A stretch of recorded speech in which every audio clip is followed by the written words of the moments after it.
Hello everyone, today's topic is intracranial hemorrhage.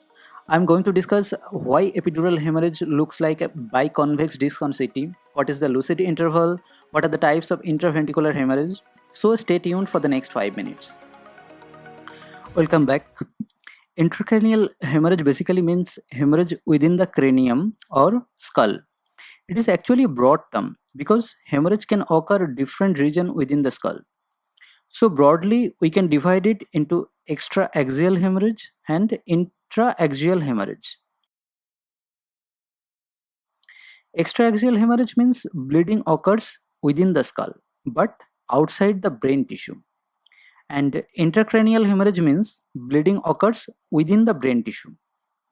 Now, extracranial hemorrhage can be subdivided into epidural, subdural, and subarachnoid hemorrhage. And intracranial hemorrhage can be subdivided into intracerebral hemorrhage and intraventricular hemorrhage. This video is an overview of different types of intracranial hemorrhage. Later we will discuss in detail. Let's see first what is epidural hemorrhage. Here I am drawing a coronal section of brain. This yellow portion is a skull and the brown portion is the brain tissue or brain parenchyma. Now epi means above. So when the bleeding occurs just above the dura mater, it is called epidural hemorrhage. So bleeding occupies the space between the skull bone and dura mater.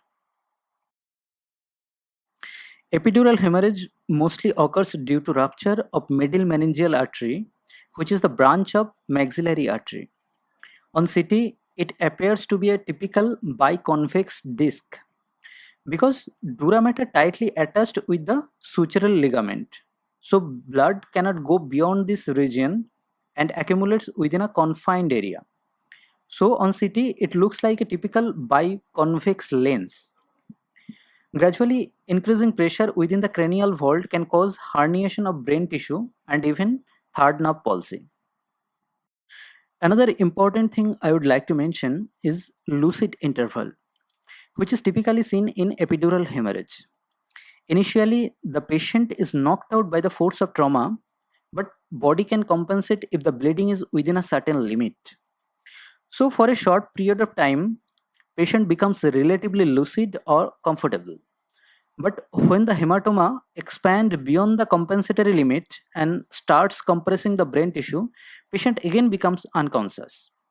This time interval between two unconsciousness is called lucid interval.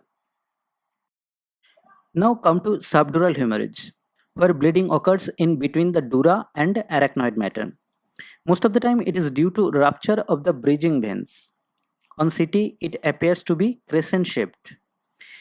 It is seen mostly in elderly person, alcoholics, and sometimes newborn baby.